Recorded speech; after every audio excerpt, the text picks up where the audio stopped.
오마이TV 시청자 여러분 반갑습니다. 저는 오마이뉴스 대표기자 오연호입니다. 21대 대선이 불과 7일 앞으로 다가왔습니다. 사전 투표일 기준으로 한다면 이틀밖에 남지 않았습니다. 자, 조금 있다가 1시간 후에는 주요 대선 후보들의 3차 TV 토론이 펼쳐집니다. 민주당의 이재명 후보, 국민의힘의 김문수 후보, 개혁신당의 이준석 후보, 민주노동당의 권영국 후보의 3차 토론은 정치 분야를 다루는 건데요. 이번에는 MBC 상암 스튜디오에서 펼쳐집니다. 오마이TV는 유세 현장에서 박종호 기자를 중심으로 해서 생생하게 입체 생중계를 했고요. 또 스튜디오에서는 주요 국면마다 판세 분석을 하고 있습니다. 오늘은 3차 TV 토론을 전후해서 평론가들을 모시고 심층 분석을 해보고 또 분위기 예측도 해보도록 하겠습니다. 자, 저와 함께 오늘 이 스튜디오에 나와 계신 분 소개해드리겠습니다. 박진영 정치평론가님 오셨습니다. 안녕하세요. 안녕하세요. 네, 반갑습니다. 2차 토론 때도 모셨는데. 아이고, 네. 재밌었습니다. 감사드립니다. 네. 자, 그리고 평화나무 이사장님, 김용민 이사장님 네, 오셨습니다. 안녕하십니까? 네, 반갑습니다. 반갑습니다, 대표님. TV에서 많이 뵙습니다. 오마이TV에서 네, 오마이TV에서 인사드렸습니다. 많이 뵙습니다. 네. 자, 오늘은 이제 3차 토론인데 사전 투표일 기준으로 하면은 불과 이틀 전입니다. 네. 그런데 제외에 계신 분들, 해외 동포 여러분들 기준으로 하면 이미 투표가 끝났습니다. 네, 역대 그렇죠. 최고치를 기록했습니다. 25일 날 투표가 끝났는데 투표율이 79.5%라고 하나요? 약 20만 명이 참여했다고 하고 20대 대선에 비해서 7.9%가 상승했다. 네, 20만 표 무시할 수 없는 것이 네. 사실 이재명 대표가 통안에 패배를 했던 지난 20대 대선 네. 20만 표대의 표가 모자라서 진 거 아니겠습니까? 네. 그렇기 때문에 매우 중요한 20만 표가 아닐 수 없습니다. 118개국에서 참여했다고 하는데 이번에 이제 처음으로 투표소가 설치된 쿠바 같은 나라에서도 네. 29명이나 참여하고 네. 그랬다고 합니다. 자, 오늘 3차 TV 토론이 중요 분수령이기 때문에 마포 MBC 상암 스튜디오 앞에는 지금 지지자들도 열띤 응원전을 펼치고 있습니다. 지금 오마이TV 카메라가 여러분들에게 보여드리고 있죠. 제가 지금 네. 방금 저기서 그쪽에서 왔습니다. 왔습니까? 네. YTN 사옥에서 여기로 오는데 정말 어마어마하게 네. 많은 분들이 모였고 그리고 교통 통제가 되는 바람에 좀 늦었습니다. 제가. 그러니까 오마이TV의 출연을 위해서 사전에 현장 분위기를 보고 온 게 아니고 네. 그 뜻도 있었습니다. 그 뜻도 있고 급조된 의도지만. 그 뜻도 있고 YTN 예. 출연도 해보고. 예. 네. YTN 사옥에 있는 네. 모 유튜브 채널에 나간 겁니다. YTN 출연이 아니었습니까? 예. 방송 끊어진 지가 꽤 됐습니다. YTN 출연 금지입니까? 저도 금지입니다만 네. 참. 지금 보시면 아시겠지만 네네네. 이재명 후보 쪽 사람들만 보입니다. 아. 아까 빨간 티가 보였는데 그건 해병대 전후에. 그런가요? 예, 해병대 전후에는 이미 이재명 후보 지지 선언을 했고요. 네. 최해병 건 때문에 네. 진상 규명을 할 수 있는 유일한 후보가 이재명 후보다 해가지고 네. 그래서 지금 빨간 티, 파란 티 전부 다 이재명 후보를 응원하고 있는 분위기입니다. 네. 자, 1차 토론도 이제 바로 저기서 응원전이 펼쳐졌어요. 왜냐하면 네. 1차 토론이 SBS 주관이었기 때문에. 그렇죠. 맞은편에 있습니다. 근데 저기 이제 현장에 가셨던 분이 저한테 얘기를 해주는데 네. 저 응원단들의 규모를 보면은 판세를 알 수가 있다. 그러니까 이재명 후보 쪽은 응원단이 한 팀이 아니라 네. 몇 팀이래요. 그렇죠. 그래서 한 춤 두 곡 정도 하면은 이제 지치니까 네. 교대가 돼야 되잖아요. 예. 근데 김문수 후보 쪽에는 그게 없었다고 그러더라고요. 김문수 후보 쪽이라면 이제 국민의힘 쪽인데 네. 지난 대선 때 기억납니다. 그때도 20대 대선 TV 토론회가 MBC에서 있었는데 네. 그때도 제가 기억을 하고 있는데요. 어마어마하게 이른바 국힘 응원단이 모였습니다. 네. 지지자들이 모였는데 되게 이제 극우 유튜버들 아하. 그들이 모여서 어마어마한 그런 그 확성으로 네. 해서 당시 윤석열 후보를 응원했었는데 보이질 않아요 이번에는. 거의 보이지 않습니다. 네. 자, 이제 오늘 토론 전에는 이렇게 두 분을 모셨습니다만 토론 후 이제 2시간 동안 MBC TV를 통해서 생중계되는 토론 오마이TV를 통해서 여러분들이 보실 수 있는데 TV 토론을 보신 다음에는 최진봉 교수님, 오동현 변호사님, 이정은 의원님 그리고 신인규 평론가와 함께 누가 잘했나 또 평가를 해보도록 하겠습니다. 자, 이제 오늘 두 분은 TV 토론 앞서서 사전에 우리가 이제 분위기를 점검하고 이슈를 점검하는 그런 자리인데요. 자, 3차 토론의 중요성 뭐 말할 것도 없지만 우리 박진영 평론가께서는 어떻게 보십니까? 일단 현재까지요. 네. 이른바 약보수층이 음. 지지 후보를 결정하지 않은 것 같습니다. 네. 진보는 웬만큼 다 결집이 되었고요. 네. 그런데 이제 보수 세력들 같은 경우에는 탄핵 찬반이 좌파 세력 내에 존재하기 때문에 네. 결집을 할까 말까라는 고민들을 끝까지 하는 상황이다. 저는 이렇게 보여지고요. 네. 오늘 토론회에서 김문수 후보가 굉장히 선전을 한다거나 음. 또는 토론회를 전후로 해서 이준석 후보와의 단일화라든가 네. 이런 정치적 이벤트가 생기지 않는다면은 네. 약한 보수, 이른바 중도 보수들은 음. 투표를 하지 않는 네. 집결하지 않는 상황에서 저는 선거로 갈 가능성이 있다. 네. 그런 부분에서 오늘 토론회는 특히 그 보수 쪽인 김문수 후보에게 중요한 토론회가 될 것이다. 그렇게 예측을 해봅니다. 네. 이제 뒤처지고 있는 입장에서 막판 추격의 발판을 삼아야 되니까. 네네. 그렇죠? 네. 근데 이제 3차 토론이기 때문에 후보들이 1차, 2차 토론에 비하면 이제 룰이라든지 네네. 어떻게 하면 좋겠다라든지 이런 이제 감을 확실히 잡았단 말이죠. 네. 그래서 어찌 보면 본격 토론이라고도 볼 수 있겠어요. 이번 토론 3차 토론은 이제 마지막 토론이면서 네. 저는 이제 과거의 그 대선 TV 토론을 보게 되면은 네. 이게 그 과연 어떤 큰 변수로 작용하고 있는가라고 했을 때 대단히 회의적이었는데 네. 근데 그렇지 않은 부류들이 있습니다. 음. 바로 이른바 20대, 30대 청년층들. 네. 이들 같은 경우에는 토론회에서 말 실수한 거라든지 네. 혹은 거짓말을 한 것이라든지 이런 것들에 대해 굉장히 민감하게 반응을 하고 있는데요. 네. 네. 이런 정서를 지금 이준석 후보가 잘 알고 있단 말이죠. 그래서 네. 이번 토론회에서 확실히 자신의 어떤 지지율 상승에 호기로 삼겠다라는 뜻을 어제도 네. 기자회견에서 밝히지 않았습니까? 오늘 그 기회를 활용할 것 같은데, 네. 근데 뜻밖에도 이제 이준석 후보 같은 경우에 지금 악재가 하나 생겼어요. 네. 바로 뉴스타파가 보도한 성상납 관련한 네. 증거가 나온 거 아니겠습니까? 네. 예, 물증이 나온 것인데 이 부분과 관련해서 문제는 이제 그게 성상납도 언제 보도된 거예요? 오늘 보도된 겁니다. 오늘 오후에 보도가 됐고, 오늘 오후에 보도가 그래서 됐습니까? 뉴스타파 기자가 오늘 사실 2시 때 있었던 네. 이준석 후보의 국회 기자회견 때도 질문하려다가 차단을 당했습니다. 그렇군요. 그런데 이 건은 또 심각한 게 뭐냐면은 검찰이 이 자료를 확보하고도 덮어줬다는 얘기예요. 네. 그래서 이 건이 오늘 도마 위에 오르게 된다면은 이준석 후보는 방어를 잘 해야 할 네. 그런 어떤 의무가 하나 생기게 되는 것 같은데요. 네. 자칫 잘못하면은 상당히 그 난관에 봉착할 가능성도 있다라는 네. 또 판단을 해보게 돼서 3차 토론이 상당히 주목됩니다. 자, 각 후보의 이제 3차 토론 전략이 있을 터인데 네네네. 박진영 평론 그 이재명 후보는 어떻게 나올 걸로 보십니까? 오늘 이재명 후보의 이제 유세 연설과 네. 김민석 최고위원의 한덕수 총리와 그다음에 그 김태호 차장이 네. 미국과의 협상에서 보였던 태도에 대한 오늘 강하게 비판을 했습니다. 네, 네. 그걸 봤을 때 첫 번째는 이 선거가 내란의 후유증 속에서 이루어지고 있다. 즉 내란 정권을 심판해야 된다라는 네, 네. 프레임을 다시 끄집어내려고 하는 것 같아요. 뭐 그런 생각이 들고 두 번째는 제가 봤을 때는 정치 토론입니다만 정치 이슈가 별로 안 나오고 네. 거시 경제적 차원에서의 성장 전략을 오늘 던질 것이다. 저는 뭐 그렇게 예측을 네. 합니다. 네. 그러니까 오늘 뭐 정치 분야이긴 합니다만 꼭 정치만 다루는 정치 건 이야기가 아니니까요. 사실은 별 재미가 없고요. 네. 솔직히 말씀드려가지고 내 후보다 정치를 잘 크게 네. 관심을 안 가지시는 것 같아요. 네. 자, 오늘 어쨌든 세 가지 큰 주제는 정치 양극화 해소, 네. 그다음에 정치 개혁과 개헌, 네. 그리고 외교 안보 정책 네네. 이렇게 이제 세 가지 이슈로 나뉘어져는 있습니다. 자, 제가 그런데 이제 제가 궁금한 거는 어떤 분은 준비된 대통령으로서의 여유를 보인 것이다라고 하고 또 비판적으로 보는 사람들은 부자 몸조심이었다라고도 얘기를 하는데 네. 오늘은 조금 달라질 수 있을까요? 어떨까요? 두 번째 토론회하고 비슷한 기조로 갈 것 같아요.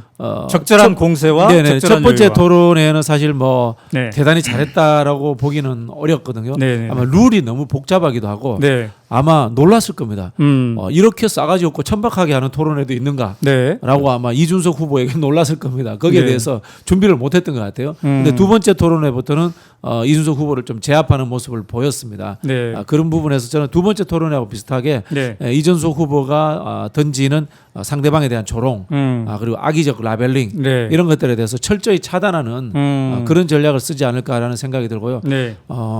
두세 번째와 좀 다른 점이 있다면 제가 봤을 때는 한두 꼭지에 집중해서 반복적인 이 메시지라든가 정책을 내놓을 가능성이 있다고 봅니다. 네. 선거 막판에는 다양한 백화점이 중요한 것이 아니라 네. 결정적으로 우리에게 표를 줄 수 있는 이슈 한두 개로 정리하는 게 중요하거든요. 그런 방식으로 저는 이재명 후보가 갈 거다라고 예측합니다. 네.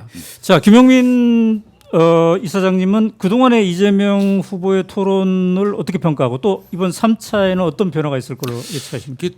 이재명 후보의 그간의 기조는 네. 그 마음에 있는 그런 민생에 대한 구체적인 비전을 설명함으로써 네.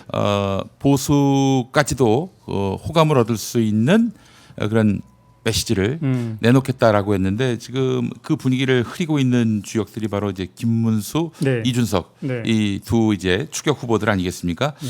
어떻게든 이제 이재명 후보의 어떤 성과를 폄훼하고 아울러 어떤 사실이 확인되지 않은 그런 여러 근거들을 동원해 가지고 네. 이재명 후보의 그런 성과들을 폄훼하고 있는데요.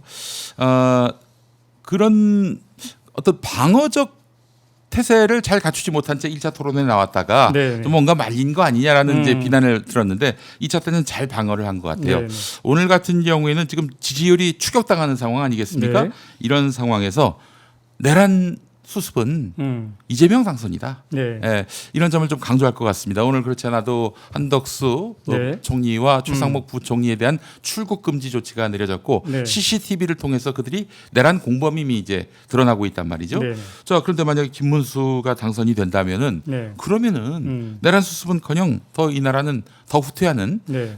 민주주의가 절벽으로 이제 치닫게 되고 아울러 내란 세력들이 부활하는 그런 계기가 될 수 있다는 점을 설득할 것 같습니다. 네. 김문수 후보 같은 경우에는 지금 민주당이 의회 권력을 장악하고 있는데 지금 사법부 흔들기에 나서고 있다. 네. 그렇기 때문에 이대로 두면 독재, 총통 시대가 열릴 것이다라는 네. 주장을 펼칠 것 같습니다. 박정희가 당선되면 총통 시대가 열릴 거다라는 1970년대 김대중 후보의 그 발언을 아마 많이 차용한 것 같은데요. 그 발언을 할 것 같고요. 이준석 후보 같은 경우에는 자신은 신세대다. 네. 구태 정치와 다르다. 이낙연과 연대하는 이런 계엄 세력의 다름 아닌 김문수 후보를 찍지 말고 자기를 찍어달라라는 그런 입장을 오늘 표명할 것 같습니다. 네. 자, 이제 지금까지 이재명 후보의 스탠스를 한번 예측을 해봤는데, 김문수, 이준석 이 두 후보를 보면은 1, 2차 토론에서 이른바 네거티브 협공을 했단 말이죠. 네네. 이재명 후보를 향해서 네네. 그 기조는 오늘도 변함이 없을 거로 보십니까? 어떻습니까? 그럴 수밖에 없다고 봅니다. 네. 일단 김문수 후보는 준비가 안 됐어요. 네. 제가 봤을 때는 뭐 그거 유튜브에서 질문 빌려온 것 같다. 네, 네. 뭐 이런 생각이 들기 때문에 그런 질문밖에 할 게 없다는 생각이 들고요. 네. 이준석 후보는 원래 그런 사람입니다. 정책이라든가 거시적인 국가 운영 이런 일에는 계획 관심이 없고 네. 누군가를 조롱하고 갈라치고 그다음에 하나의 이른바 건수를 잡으면 침소봉대해서 네. 남을 공격하는 게 정치적 이 패턴이에요. 네. 그렇게 할 수밖에 없다라는 생각이 드는데요. 저는 이재명 후보가 여기에 대해서 답할 필요가 없다는 생각이 듭니다. 이 TV 토론이라는 것이 수준이 되어야지 답을 하는데 네. 수준도 안 되는 사람 이야기에 답을 내주면요. 이거 사실 국민들에 대한 신뢰입니다. 네. 오히려 이준석이나 김문수가 이상한 질문을 하든 말든 꼿꼿하게 그런데 말입니다. 중요한 네. 건 그게 아니고요. 네. 대한민국이 지금 내란을 일어난 위기이기 때문에 네. 경제 위기를 극복해서 이렇게 가야 됩니다. 라고 차라리 전환하는 네. 이런 식의 좀 말솜씨를 보여주시면 좋겠다라는 생각이 듭니다. 네. 자, 김용민 평론가는 어떻게 보십니까? 네, 오늘 중앙일보 갤럽 여론조사가 나왔는데 네, 네, 양자 대결로 갔을 때는 자신이나 네. 김문수나 모두 40%대 득표율이 나온다. 그렇기 네. 때문에 김문수가 단일화돼야 이긴다는 도식은 깨졌다. 이런 그 주장을 펼치면서 굉장히 고무돼 있는 표정을 오늘 네. 보였단 말이죠.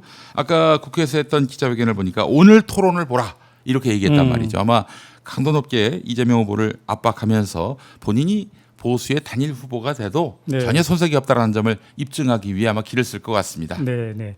자, 그런데 이제 바로 지금 그 이야기인데 네. 후보 단일화 문제를 가지고 이준석 개혁신당 후보가 오늘 오후 2시에 긴급 기자회견을 했어요. 근데 긴급이라는 말은 붙긴 붙었는데 별로 새로운 내용은 없었습니다. 왜 이런 단일화에 대한 이벤트를 했는지 모르겠습니다만 이 자리에서 어쨌든 김문수 후보 쪽을 향해서 이제 단일화 문을 닫겠다는 식으로 얘기를 했어요. 그러면 오늘 정치 토론이 이슈이기 때문에 이준석 후보 쪽에서 단일화에 대해서 또 언급할 가능성도 있겠네요. 그래야 재밌죠. 네. 이른바 이제 정치와 언론의 익스펙테이션 게임이라고 합니다. 네. 기대 게임, 예상 네. 게임. 이 우리 언론들이 봤을 때는 뭐 정책을 이해할 수 있는 수준이 안 되잖아요. 대한민국 네. 언론 수준이. 네. 네. 그러니까 구도의 변화라든가 사람들의 가십거리 네. 이런 게 재밌거든요. 네. 자, 구도의 변화는 이겁니다. 이재명 후보가 압도적으로 앞서가는데 네. 이걸 2등, 3등이 뒤엎을 수 있겠어? 그러면 2등, 3등이 합쳐볼까? 네. 그럼 어느 정도 나올까? 네. 요게 이제 언론이 추적하는 재밌거리입니다. 네. 여기에 대해서 이준석 후보가 부응을 해주는 겁니다. 즉 나는 단일화를 하기 싫더라도 네. 단일화 이슈를 계속 끌고 가야 돼. 그래야지 언론들이 나를 주목해주고 네. 나는 한편으로서의 상품 가치도 높아진다. 네. 이런 이야기를 하는 거고요. 우리 김 이사 지금 이야기하신 것처럼 네. 갤럽 여론조사에서 시뮬레이션 해봤을 때 단일화로 이준석이 되나 김문수로 되나 비슷한 거예요. 그럼 나로 단일화하자. 네. 이런 이야기도 또 할 수 있는 겁니다. 네. 뭐 그런 부분에서 단일화 이슈를 이준석 후보가 오늘 계속해서 끌고 나갈 겁니다. 네. 질문도 할 것 같다라는 생각이 들고요. 속마음으로는 단일하고 싶은 생각도 있을 겁니다. 네. 저는 그렇게 봅니다. 그 단일하고 싶은 마음이 이 본인으로 아니면 김문수. 본인으로서의 단일화도 있고요. 본인이 접어주는 단일화도 의미 있다고 보는 게 왜냐하면요. 여차하면은 네. 보수 후보의 패배에 이준석이 단일화를 안 해줬기 때문에 그렇다라는 네네. 패배 책임론에 휘말릴 수 있고요. 네. 또 한편으로 보면은 국민의힘이라는 이 덩치 큰 떡이 너무 맛있는 거예요. 네. 내가 이번에 떨어지더라도 국민의힘 들어가서 당권을 잡고 차기로 갈 수 있는 발판에는 군소정당인 개혁신당 하는 것보다는 국민의힘이 나을 수 있다. 그래요. 라는 이런 하나의 계산도 할 수 있을 겁니다. 네. 지금 이제 화면에도 나오고 있습니다만 아까 저게 오후 2시에 긴급이라는 이름을 걸고 나온 기자회견이었습니다. 이때 이준석 후보는 단일화는 없다. 이제 김문수는 이재명을 못 이긴다. 그래서 나로 단일화가 돼야 된다는 식으로 얘기를 했단 말이죠. 자, 오늘 3차 토론에서 어쩌면 김문수 후보 면전에서 네. 당신이 좀 사퇴하시지 이런 얘기가 나올 수 있을까요? 충분히 나올 수 있다고 생각을 하고요. 네. 오늘 사실 긴급 기자회견을 연 이유가 무엇인가 나름대로 네, 취재를 네. 해봤습니다. 네. 이낙연 새미래민주당 상임고문의 네. 김문수 지지 선언 이게 하나의 요인이 됐던 것 같습니다. 아, 그래요. 예, 왜냐하면은 네. 이거 구태연합 아니냐. 게다가 또 이낙연이 어떤 사람입니까? 지난 총선 때 네. 이준석하고 연대를 하려고 했던 네. 주체 아니겠습니까? 그렇죠. 사실 김용남 의원이 그런 얘기했어요. 이낙연과의 합당을 위해서 자기가 실무 네. 책임을 지고 갔는데 다 합의를 해왔는데 이준석이 엎었다는 거예요. 왜 엎었는지에 대해서는 뭐 구체적으로 그 이야기는 제가 듣지 못했는데 네. 자, 이건 이낙연과는 굉장히 지금 불편한 사이란 말이에요. 근데 네. 김문수가 자신이 아닌 이낙연과 먼저 손을 잡았다는 것에 대해서는 이건 사실상 단일화를 안 하려고 하는 것 아닌가 네. 하는 그런 생각을 하면서 상당한 불쾌감을 표시했다고 합니다.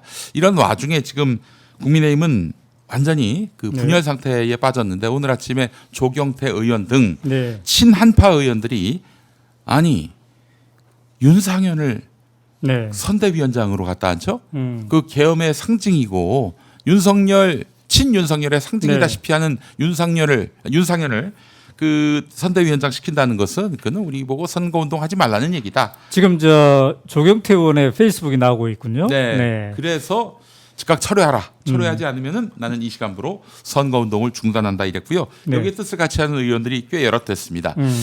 그래서 이제 당에서는 낮에 네. 철회하기로 했다는 보도가 나왔는데 곧바로 그 당과 김문수 후보는 아니다. 네. 또 이렇게 뒤집었습니다. 그래서 지금 이 사람들이 돌아올 명분이 없는 거예요. 네. 이렇게 해서 당이 두 쪽으로 갈라진 마당에서 본인으로의 단일화도 가능하지 않겠는가 네. 지금 타진하고 있는 것 같습니다. 이준석 후보가. 근데 본인이 사퇴하는 방식으로 해서 네. 단일화하기는 쉽지 않을 것 같습니다. 왜냐하면 이준석 후보가 이런 오명도 듣고 있지 않습니까? 모든 결정과 판단과 네. 논리를 펜코라는 FM 코리아라는 자신을 지지하는 네. 그런 사이트에서 그 영감도 얻고 네. 아이디어도 얻는다 이런 얘기가 나오는데 펜코는 좀 극렬하게 사퇴하는 단일화는 안 된다.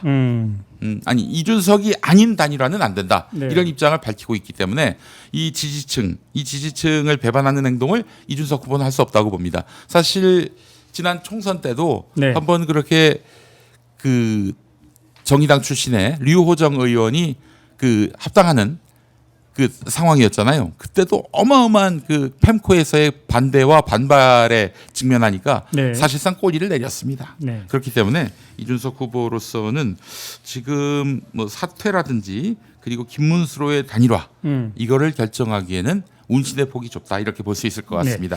자, 아까 김민석 선대위원장 공동 선대위원장이 했던 페이스북 한번 보여줄까요?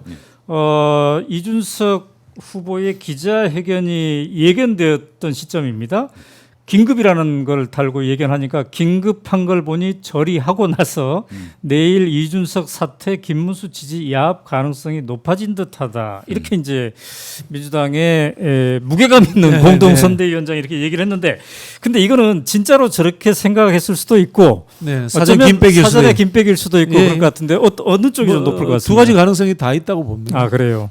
지금 이제 개혁신당 내부에서 들려오는 이야기나 네. 개혁신당 출신으로서 이번에 이재명 후보 지지를 선언한 분들은 네. 이준석 성향상 네. 100% 단일화한다. 뭐 이런 이야기들을 많이 하세요. 네. 그럴 가능성은 남아있다라고 저도 보는데 네. 다만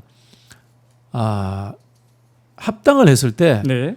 이준석에게 어떤 지분이라든가 추후의 당권이라든가 이런 걸 약속해줄 약속 주체가 없어요. 네. 국민의힘에 친윤이라고 하는 세력도 지금 질이 멸렬해져 있는 상황인 거고요. 네. 그다음에 또 하나가 변수가 뭔가면 한동훈이 국민의힘 내에서 너무 거세게 치고 올라오고 있어요. 네. 그렇지. 지금 지방의 유세를 가보면요, 네. 김문수보다 한동훈이 인기가 좋아요. 네, 그런 상황에서 이준석이 들어간들 내가 한동훈을 이길 수 있을까? 네. 그리고 친윤은 과연 힘을 모아서 나를 도와줄 수 있을까? 의미 네. 있는 세력으로서 네. 이런 것에 대한 의심이 있을 거예요. 그런 부분에서 내가 가지고 있는 아까 말씀하신 것처럼 최소한의 외부 지분인 이 20대 남성들 네, 네, 네. 갈라치기 하는 그런 층들을 버리고 네. 국민의힘으로 들어가는 게 맞을까? 계산의 손익분기점이 어느 것이 높을까? 네. 이 계산을 저는 지금도 끊임없이 두드리고 있다고 봐요. 그런데 이준석 후보 입장에서 보면은 확장성은 한계가 분명한 것 같아요. 그러나 자기를 지지하는 세력들에게는 시원하다 이런 이미지를 줬을 법합니다. 왜냐하면은 그렇죠. 여론조사에서 자기를 지지하는 세력은 더 강고해진 듯 하거든요. 네. 그래서 그 맛을 봤기 때문에 3차 토론 오늘에서도 더 세게 나올지도 않을까 이런 생각이 들고. 사업하시는 분들이 네. 부채도 자산이다. 네. 이런 이야기를 하지 않습니까? 그렇죠. 정치하는 사람들은 네. 비호감도도 자산인 거예요. 나를 미워할수록 네. 한편으로는 그만큼 좋아하는 강렬한 층이 네. 생긴다는 뜻이기도 합니다. 네. 네. 네. 물론 여기에서 정치라는 것은 과반을 획득해야 되기 때문에 네. 최소한 과반의 우호층을 가지고 적대층은 소수여야 되는데 이준석은 그런 부분에서 실패한 거죠. 네. 이준석은 이 위기 상황에서 자기가 1등을 할 자신이 없잖아요. 네. 그럼 어떻게 되느냐? 소수의 강고한 핵심 지지층을 거느리고 있는 것이 오래가는 방법이다라는 생각을 할 겁니다. 근데 그 소수 핵심 지지층도 제대로 가져가려면 네. 뭔가 함께하는 사람들의 세를 같이 얻고 가야 될 텐데 개혁신당의 사례에서 보면 다들 떨어져 나와요. 허가 씨, 그렇죠. 김영남 씨, 뭐 등등등등. 뭐 그죠? 사실은 그 마이너스의 정치를 하고 있는 건데 굉장히 위험합니다. 그러나 이제 사실은 이준석 후보는 네. 대단히 노회한 정치인입니다. 네. 예, 그 행태를 보게 되면 말이죠. 보수 여권은 보수 여권의 상징이고 대표가 되고 후보가 되면은 나를 싫어도 네. 구도상 결국 나에게 표를 던질 수밖에 없는 그런 구조다 네. 이런 생각을 하고 있는 거예요. 그래서 자신의 확실한 지지층을 뭐 2대남, 3대남 이렇게 두고 그런 가운데서 보수의 대표 주자가 되면은 나를 싫어하더라도 다 나를 지지할 수밖에 없다라는 계산을 하게 된다면은 사실은 자신의 안티층, 대단히 두터운 안티층은 큰 문제가 아니라고 판단하는 거예요. 보수 정치 세력이 그렇지 않습니까? 예, 그래서 민주당 지지층과는 좀 다르게 여기는 보수를 내가 먹으면 다 내 표다 이런 인식을 하고 있단 말이죠. 자, 지금 일단은 이재명 후보에게 어떻게든 오늘 각을 세워가지고 토론회 때 두각을 드러내게 되면 펜코에서 열광할 거란 말이죠. 아마 펜코에서 열광받기 위해서라도 오늘 더 각을 세우는 모습을 보이게 될 것인데 여기에 이재명 후보가 만만치 않게 또 이렇게 대응할 거라고 저는 생각을 합니다. 사실 토론에서 싸움왕은 왕년의 왕은 바로 이재명 후보거든요. 그동안은 1위 후보로서 품격을 지키고 또 보다 많은 중도층 또 자기를 싫어하는 안티층에게까지도 마음을 잃지 않기 위해서 네. 굉장히 좀 몸 낮추는 자세를 취했는데 오늘 그럴 필요가 있겠는가 하는 생각이 들었어요. 뭐 물론 이제 최소한의 어느 정도의 자신의 어떤 평정심은 지키겠지만은 네, 네. 대단히 흥미롭고 재미있는 그런 토론회가 되지 않겠는가. 게다가 정치 이슈는 그래도 경제, 네. 사회 이슈보다는 보다 많은 분들에게 폭넓은 그렇습니다. 관심과 또 이제 공감대를 갖고 있기 때문에 네. 오늘 토론회는 재미있게 보실 수 있지 않겠나 싶습니다. 네. 자, 지금 시간이 이제 7시 28분입니다. 이제 32분 후면은 네 후보의 3차 TV 토론이 펼쳐질 예정이고 오마이TV에서도 그 전체 장면을 실시간으로 생중계를 해 드릴 예정입니다. 여러분 채널 고정하시고 오마이TV에서 함께 시청하시고 그 다음에 토론이 끝난 다음에는 또 다른 평론가들과 함께 평가도 해보는 시간을 갖도록 하겠습니다. 자, 포커스를 김문수 후보 쪽으로 가져보면 오늘 나름대로 바빴습니다. 이러저러한 연대 지지 선언도 있었고 그 중에 그런데 영양가 없는 연대를 상당히 많이 한 것 같아요. 이낙연 전 총리의 지지를 받았고 또 이명박 전 대통령하고도 오찬을 했습니다. 또 박근혜 전 대통령은 나름대로 유경수 여사, 김문수 후보를 언급하면서 유경수 여사 생가를 또 찾았죠.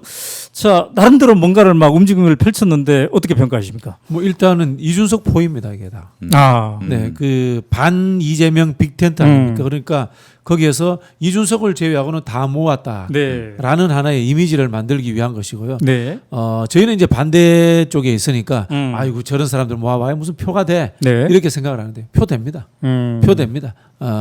우리가 지난 대선 때 김한길, 뭐 박주선 이런 사람들, 김동철 이런 사람들 윤석열이 데려가니까 아이고 저거 뭐 표 되겠어 이렇게 생각하잖아요. 네. 한 표라도 표 됩니다. 표 되니까 저는 모은다라는 네. 것이 이제 정치의 법칙이고요. 네, 다만 이것이 구도를 흔들 만큼의 의미 있는 연대냐 네. 하는 지점들은 별로 아니올시다라고 네. 말씀을 드리겠는데요. 그 이유는 뭐냐면요. 일단 탄핵과 찬성과 반대라는 두 세력이 네. 같은 정당의 후보 내에 존재하기 때문에 이 논리적 모순이거든요. 네. 이걸 극복할 수가 없어요. 이 이낙연이 가든 박근혜가 가든 네. 이명박이 가든 이 사람들이 중요한 것이 아니라 탄핵에 반대했던 사람들이 주축이 되어 있는데 탄핵에 찬성했던 국민의힘 지지자들이 네. 과연 김문수를 지지할 수 있을까라는 네. 국민의 시각, 네. 민주주의의 시각이 결여되어 있기 때문에 이런 사람들 아무리 모아봐야 구도를 변화시키지는 못합니다. 네.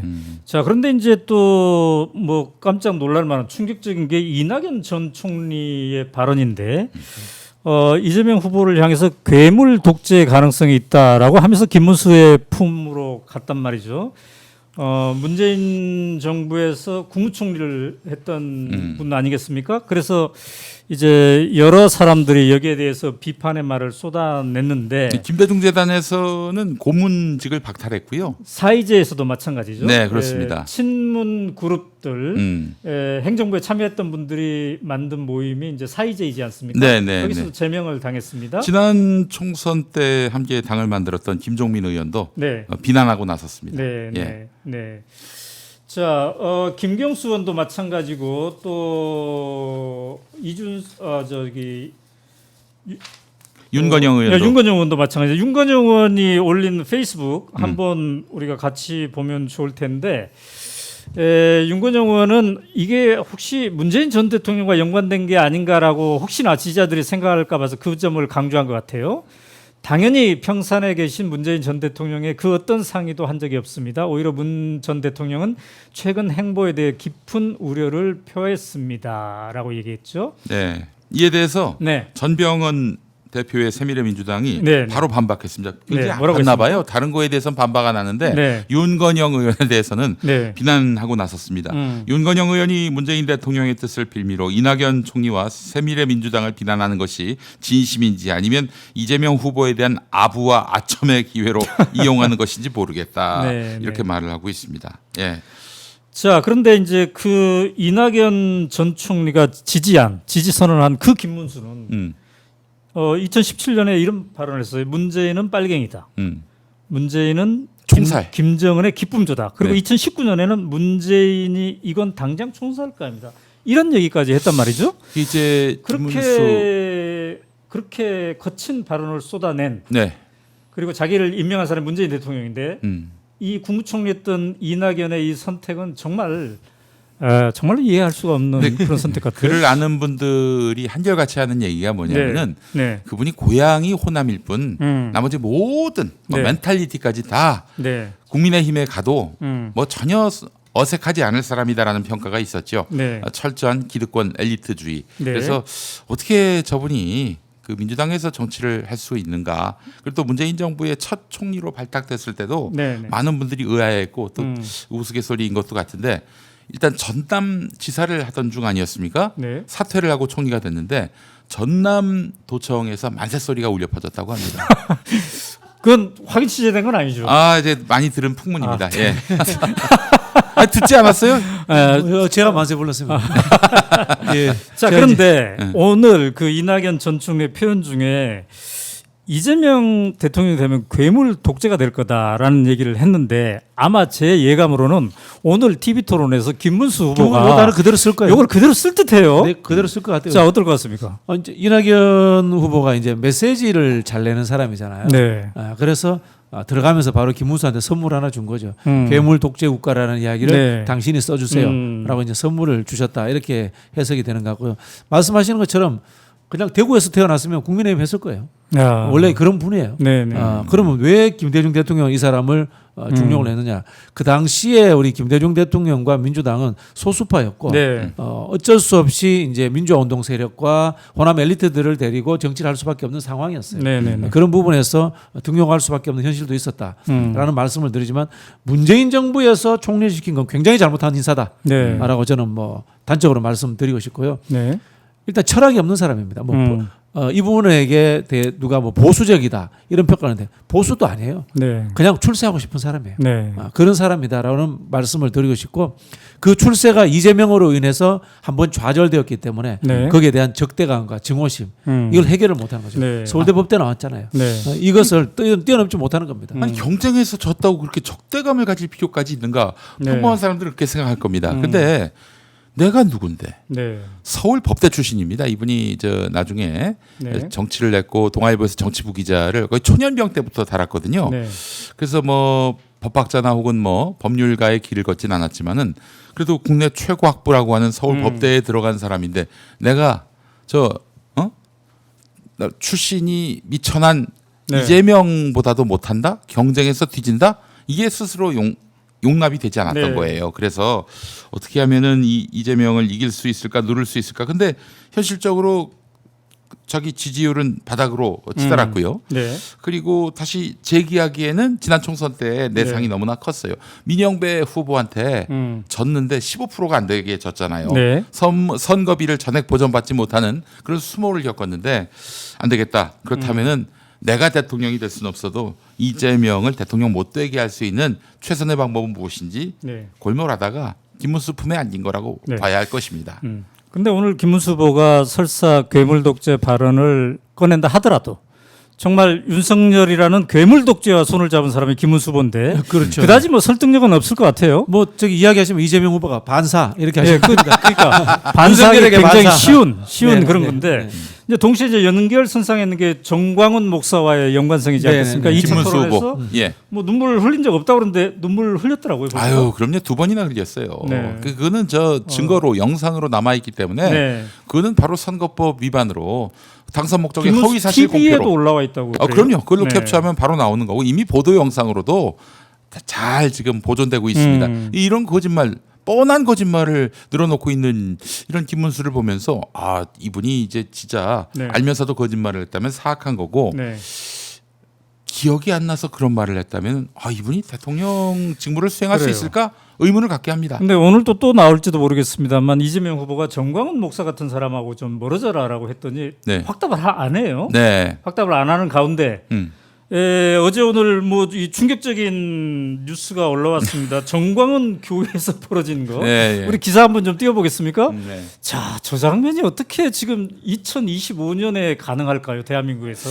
저희 그 네? 정광훈 대가리바가 논란에 이 어감이 좀 이상하네. 예. 이른바 저걸 원산 폭격이라고 그랬죠. 지금 군대에서도 저게 못하죠. 가혹행위로. 좀 네. 저희 또래들이나 군대 큰일 있을 납니다. 때 네네네. 이제 당했던 건데 네. 저 영상을 보시면요 네네네. 스스럼 없이 해요. 그러니까. 즉 자주 했다, 네. 익숙하다 네. 그런 느낌을 주고 있거든요. 네. 제가 봤을 때는 이게 네. 정광훈 씨라는 사람이 폭력적으로 전체주의적으로 네. 자신의 조직을 이끌고 있다. 음. 이게 이른바 극우라는 사람들의 본질입니다. 극우라는 것이 네. 오른쪽에 있는데 극단적인 방법을 통해서라도 자신의 생각을 관철시킨다. 네. 폭력이라든가 전체주의적인 방식도 동원된다. 그런 뜻이거든요. 사실은 체제 부정 세력입니다. 네. 그 정광훈 씨의 저 머리바가 네네네. 저거는 제가 운영하는 시민단체가 먼저 네. 영상을 보자마자 공론화한 겁니다. 아, 그래서 사실 저 맥락을 잘 아는데요. 저 인권 유린으로 고발할 수도 있지 않아요? 저기 사실 저분들이 다 중장년층 남성들입니다. 아니 근데 그래서 저 보다 보니- 장면은 며칠 전이잖아요. 네, 그렇죠. 22일 5월 인데. 22일인데요. 네네네. 그 저때 상황을 좀 설명해 드리면은 네. 정광훈 씨가 전국 253개, 그러니까 네. 국회의원 지역구 숫자하고 동일하죠. 음. 그곳에 점조직 자유마을을 네. 뒀습니다. 그 중에 이제 광역단체 단위로 해서 20명 정도가 대표자인데 그 20명을 다 나오게 해가지고 네. 최근에 집회가 부진하다. 음. 사람을 왜 많이 데리고 나오지 않았느냐 네, 이렇게 네, 질책하는 와중에 네. 오늘 혼자 온 사람 음. 손들라고 해놓고는 혼자 온 사람들을 저렇게 머리 박게 만든 거예요. 네, 네. 그러면서 뭐 정말 방송에서 인용할 수 없는 욕설, 네. 동물이 막 등장하고 음. 하는 그런 욕설을 막 퍼부어대면서 네. 저들을 공격을 했는데 네. 지금 전광훈 씨가 윤석열 파면 이후로 지금 집회가 잘 안 되고 수금이 잘 안 되는 이런 현실에 대단히 답답해한 것 같고요. 또 네. 아울러 지금 만약에 정권이 바뀌게 되면은 정광훈 씨는 서부지법 폭동의 배후로서 이제 구속될 위기에 놓인단 말이죠. 네, 네, 네. 여러 가지로 지금 궁박한 처지에 놓여서 저런 해서는 안 될 행동을 저지른 게 아닌가 하는 생각이 들고요. 근데 요때 요날 그 정광훈 목사는 김문수 후보를 향해서 이런 얘기를 했어요. 운동 그러니까 시민운동이라고 나름대로 생각하나 보죠. 운동을 4년 같이 했기 때문에 나하고 전화도 안 하고 교감을 안 해도 내 생각을 너무 잘한다. 네. 그러니까 거의 이게 아바타죠. 예 아바타 네. 수준으로 이해를 좀 하고 있는 것 같아요. 김문수는 정광훈의 아바타. 네. 뭐 이렇게 해석이 되죠. 사실 전광훈 씨는요. 네.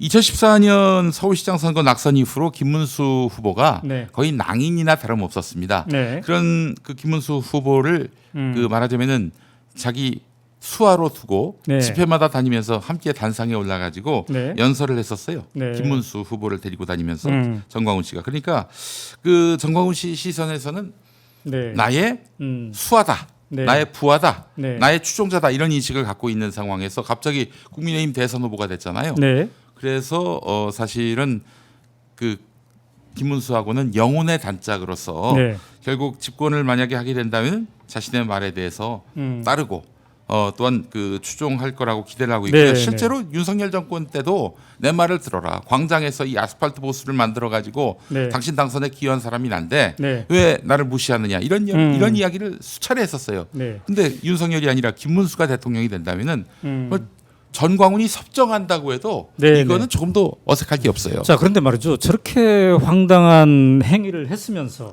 오마이뉴스 기자가 이제 취재를 해보니까 저 취지가 뭐냐 저렇게 네. 한 게 그랬더니 아마 관련 정광훈 관련 쪽인가 봐요. 네. 대한민국 바로세기 운동본부 네. 여기서 26일 날 입장문을 냈네요. 음.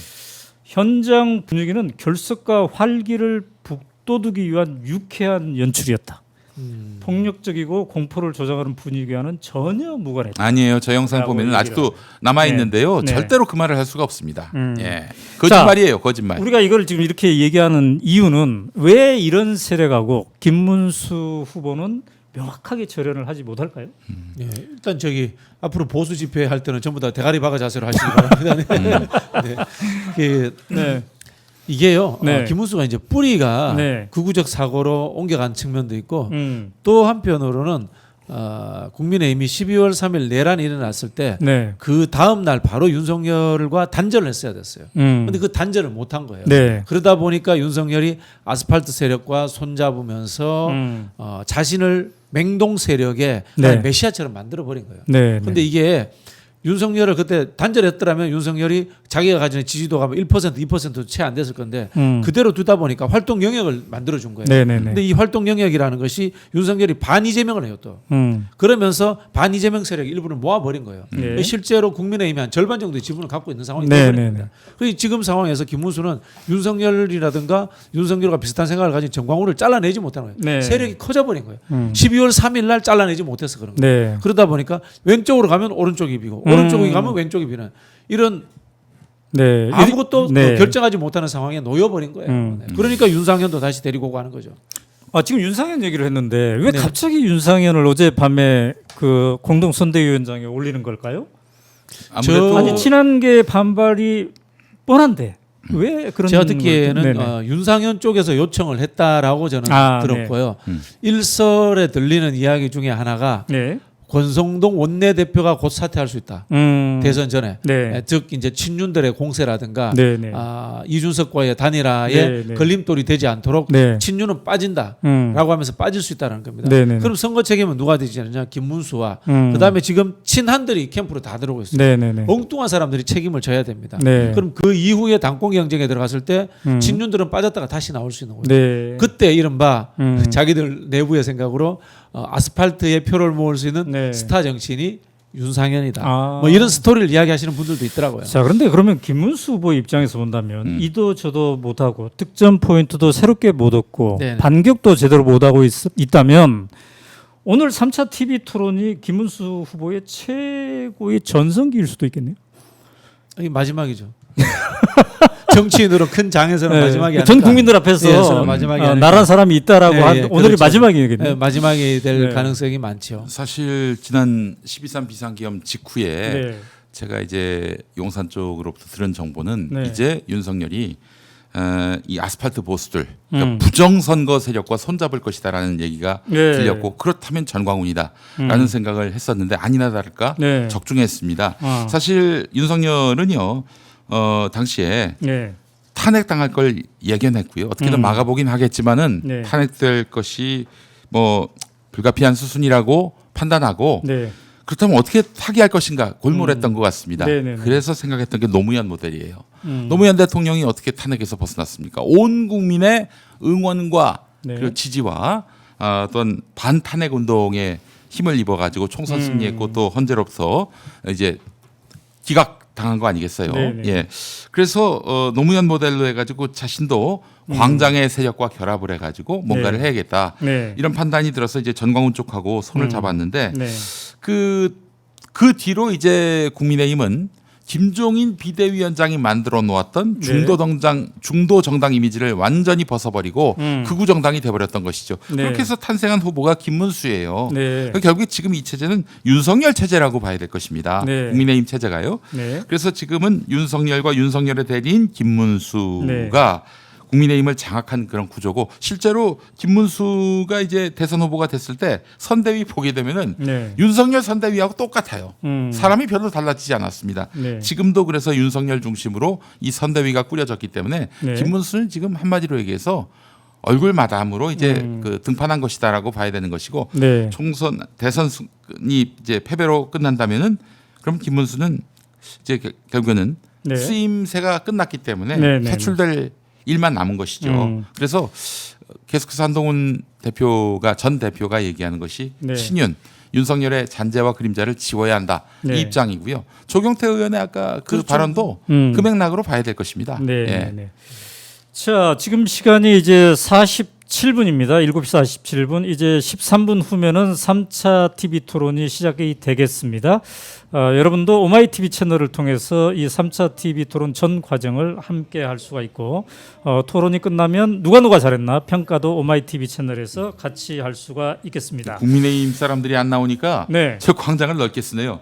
그렇군요. 민주당 지지자들이. 이재명 후보 지지자들이 훨씬 더 많이 나와 있는 네. 광경을 볼 수가 있는데 자, 근데 이제 뭐니 해도 이번 선거의 본질은 내란 종식과 내란 세력의 척결이지 않겠습니까? 네. 근데 오늘 바로 발생한 뉴스들이 이와 관련이 있습니다. 네, 한덕수 전 총리, 최상목 전 부총리가 출국 금지가 되었죠. 그리고 이제 계엄 포고령도 윤석열 전 대통령이 얘기하기 전에 미리 알았다는 뉴스가 지금 쏟아지고 있는데 이것도 선거에 임하는 투표에 임하는 국민들에게는 굉장히 중요한 뉴스가 될 수 있겠죠. 네. 제가 앞서 김민석 최고위원이 한덕수와 그다음에 누구죠? 김태효. 네. 김태효가 미국과의 협상 과정에서 네. 국익을 해치려고 했다라는 메시지를 낸 이야기를 했는데요. 네. 이어지는 것 같아요. 뭐 표현이 그렇습니다만은 경찰이 네. 적절히 알아서 차기 정부에 줄서기를 하는 게 아닌가. 아. 저는 뭐 이런 느낌도 좀 받는데요. 네. 경찰이 한덕수와 최상목에게 출국 금지 조치를 내렸거든요. 네. 출국 금지 조치는 곧 신병을 확보할 수 있다라는 네. 가정으로 이어집니다. 네. 즉 이 두 사람이 수사를 받았는데 구속 네. 또는 입건될 수 있다. 물론 지금 입건 상태입니다만은 네네. 좀 더 깊이 있는 수사를 위해서 네. 소환될 수 있다라는 네. 하나의 저는 가능성을 내포하고 있다. 이렇게 생각이 들고요. CCTV가 나왔다고 하지 않습니까? 네. 네. CCTV에서 최상목이나 한덕수, 이상민 등이 우리는 소극적이었다. 네. 그리고 문을 박차고 나오고 반대했다라는 음. 것과 다른 네. 하나의 영상이 제가 보기에는 나온 것 같아요. 짐작하기에는. 네. 그래서 아마 이 사람들에 대한 내란 관련 수사가 네. 속도를 낼 것 같다라는 생각이 드는데 단 하나 아쉬운 것은 네. 아직도 직위원이라는 이 작자는 이 사람들에 대해 가지고 네. 어떤 조치를 취하고 있지 않다. 네. 이 이야기를 좀 드리고 싶네요. 네. 지금 일부 보도에 따르면은 네. 한덕수 전 총리가 12월 3일 네.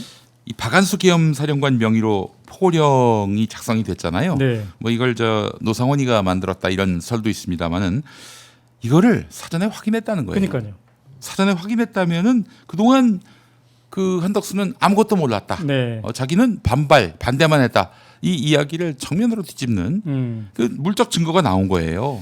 그래서 아마 윤석열 세력이 그렇게 무리를 해가지고 한덕수 그렇죠. 총리를 공범이니까. 후보로 네. 국힘의 후보로 내세우려고 한 게 아닌가 이런 생각도 또 그 대통령 권한대행 당시 헌법재판관 임명을 미루고요. 네. 이건 위헌이라고 판단받은 거 아니겠습니까? 네. 위헌에다가 직권남용이란 말이죠. 음. 구속 사유가 되지 않겠는가 네. 이런 생각이 들고요. 네.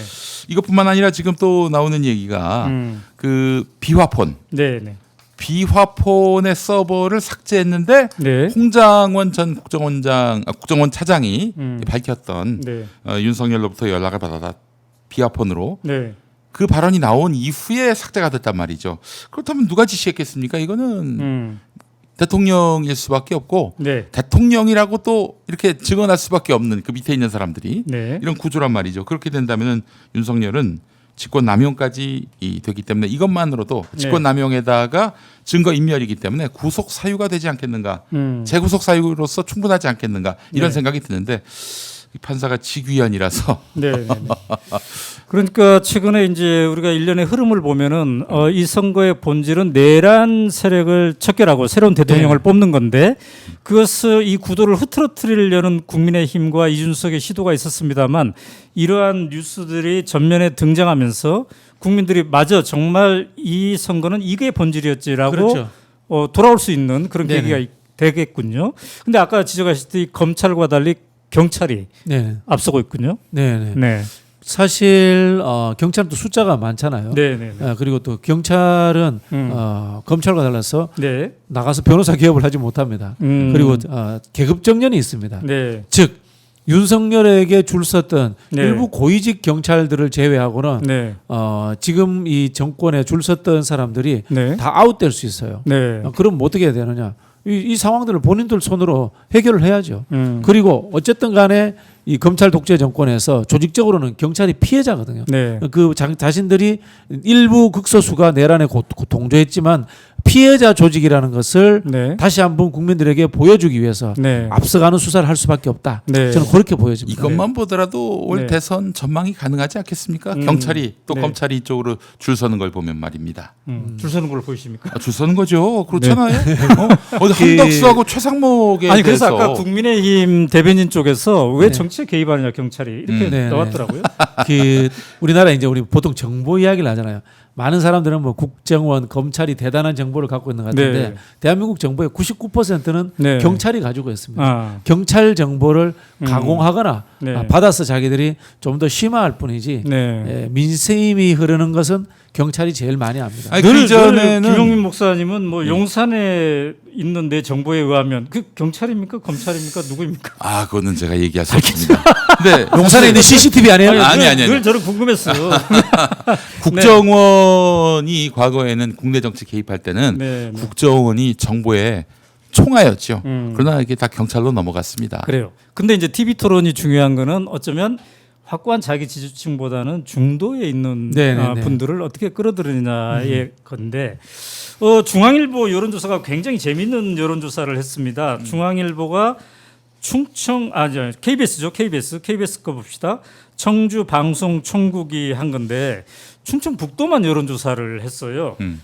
지난 5월 22일부터 23일 충청북도 18세 이상 남녀 1,000명 전화 면접 조사를 했고 그밖에 자세한 사항은 이제 중앙선거 여론조사 심의위원회 홈페이지에 참조하시면 되는데 자 지금 나와 있지 않겠습니까? 45, 38, 8 이렇게 되어 있는데 이게 왜 중요하냐면 이 KBS 보도에 따르면 대통령 직선제가 도입된 13대 대선 그러니까 1987년이죠. 부터 20대 대선까지 8차례 치러진 대선에서 충북의 득표율이 가장 높았던 후보가 모두 대통령에 당선됐답니다. 네. 그래서 일부러 KBS가 충청북도만 한번 해봤다는 건데 이게 아마 중도의 표심과도 연관성이 있지 않나 이런 생각을 해봅니다. 어떻습니까?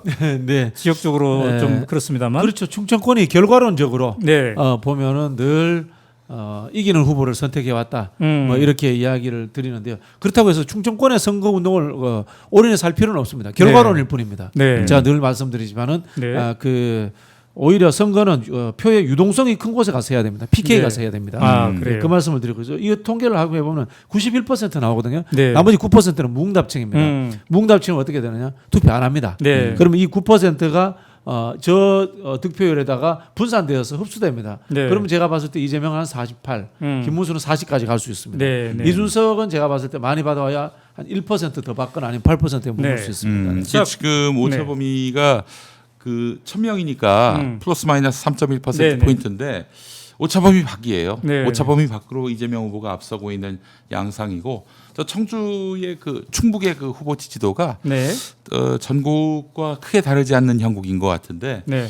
그렇다면은 또 그 대선 일주일 전 여론조사 결과와 대선 결과가 그래프상으로는 거의 흡사합니다. 거의 흡사하죠. 오늘 연합뉴스가 그렇게 보도를 했는데 네. 물론 프로테이지는 달라요. 그러나 그 왜 폭 네. 네. 이런 그래프 모양을 보게 되면은 다르지 않은 걸로 봐서는 글쎄요 단일화 변수가 어떻게 될지는 모르겠습니다만은 변수 없이 간다면은 네. 지금 7일 전에 조사한 것이 그대로 투표 결과에 반영될 가능성이 높다. 특히 중앙일보 한국갤럽 조사가 아마 그대로 네. 적중될 가능성이 있지 않나. 자, 선거에 유명한 그 구절이 있습니다. 네. 초반 결정 구조. 영어로 프런트 라딩이라고 네. 하는데요. 역전성은 없습니다. 그래서 선거는 두 갈씩이고요. 물량을 그거 왜 초반에 다 그럴까요? 쏟아부어야 됩니다. 왜 그럴까요? 사람의 마음이 한 번 정을 주면 쉽게 바뀌지 않습니다. 그래서 보통 선거 20일 전에 네. 후보를 결정한다라고 이야기를 하고 있고요. 음.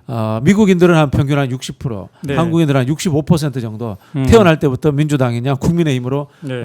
태생적으로 정해져서 태어난답니다. 네, 저는 그것은 이제 대선에 한정되고 네. 그리고 한 달 전에는 이미 순위가 결정된다. 그러나 D-7일쯤 되면은 네. 그 비율 후보별 지지 비율이 곧 대선 비율과 일치된다라는 나름의 어떤 그런 네. 그 규칙은 아니지만 네, 그 네, 네. 어떤 그렇게 관행을 네. 저는 이제 그동안 많이 자, 우리 목도해 표 하나 왔는데 볼까요? 네, 국내 선거인 명부 연령별 현황을 한번 보도록 하겠습니다. 이번에 전체 유권자는 4,436만 명인데 50대가 가장 많습니다. 868만 명. 네, 김용민 목사님 어디에서? 저는 50대에 해당합니다. 제일 다수부군요. 예. 네. 그리고 60대까지는 이재명 후보가 살짝 앞서는 네. 그런 구조이고 네. 20대만 좀 유동성이 있긴 한데 어쨌든 4, 50대 네. 그리고 4, 50대가 제일 자, 표가 저거 비율이 살짝 잘못됐네요. 이거는. 자, 그리고 이제 고등학생들, 고등학교 3학년들을 보면은 21대 대선에 무려 19만 명이 넘습니다. 네. 그러니까 학교 현장에 있는 학생들도 이번에 이제 참여한다는 거네요. 그 중에 한 명이 제 아들입니다. 표심이 혹시- 파악이 됐습니까? 예, 그래서 제가 야, 네가 플러스 한 표가 되는구나 했더니 아들이 그러더라고. 내가 누굴 찍을지 어떻게 하냐고. 예, 그런데 이 친구 얘기는 뭐 네. 이제 여러분이 걱정하실 그런 표를 던질 쪽은 아닌데, 근데 네. 학교에서는 이준석 후보를 찍겠다는 학생들이 그렇게 많다는 거예요. 아, 그래요. 네. 염려가 됩니다. 네. 예. 이게- 염려가 된다는 거는 뭐 다른 의미보다는 네, 뭐 네. 또 정보를 뭐 정확하게 파악하고 이렇게 판단을 하는 건지. 그래요. 하는 자, 이제 짧게 안타까움. 코멘트하고 넘어가야 되는데 2분밖에 안 남아서 박진영 평론가님 PK 상당히 이재명 후보한테 조금 좋은 분위기였는데 끝까지 유지될까요, 어떨까요? 네, 유지될 겁니다. 아, 왜 그렇죠? 일단은 투표율이 떨어질 겁니다. 아, 네, 그 투표율이 떨어지고 생각보다 이준석 후보가 영남에서 표 제법 가지고 갈 겁니다. 예, 모집단이 줄어들기 네, 때문에 네, 네. 이재명 후보가 네. 조금 상승을 하더라도 음. 많이 상승한 효과가 나타날 것이다 이렇게 네. 생각되고요. 네. 저는 부산 울산에서는 조심스럽게 이재명 후보가 1등할 수도 있다라는 어. 생각이 들고요. 뭐 경남에서는 1등하기 어렵다. 뭐 지난 그렇게 총선과는 보이죠. 다를 것이다. 예, 초반에 예, 다를 수 있다. 분위기 좋았다가 막판 네네. 또 뒤집어졌는데 그러지는 않는다. 네, 왜냐하면은 부산이나 울산에서 네. 보수 결집이 이루어지기 어려울 거예요. 아, 그래요. 지금 계속 실망 어린 소식들만 전해오잖아요. 네. 네, 그래서 웅집하기는 쉽지 않을 거다. 네. 예. 자, 이제 시간이 없습니다. 김용민 목사님, 네, 오늘 토론 누가 제일 잘할 것 같습니다. 저는 이재명 후보가 제일 잘할 것 같습니다. 예. 아니 왜냐하면은 네. 그분이 대단한 학습 능력을 가진 사람이기 때문에 네. 3차 토론회에서는 아마 발군의 실력을 보여줄 네. 거라고 생각하고 네. 그 나머지들은 지금 뭐 토론을 잘해서 국민의 마음을 얻겠다는 목적이 아니기 때문에 네네네. 여러 실수를 연발할 것이라고 판단합니다. 자, 이제 저녁 식사 맛있게 하신 분들이 오마이TV 채널로 모여들고 계십니다. 여러분 함께 네 후보의 토론 지켜보시고요. 그다음에 이제 끝난 다음에 다시 또 저와 다른 평론가들과 함께 누가 토론을 잘했나 함께 살펴보도록 하겠습니다. 오늘 박진영 평론가님 그리고 김용민 이사장님 나오셔서 감사합니다. 네, 고맙습니다. 감사합니다.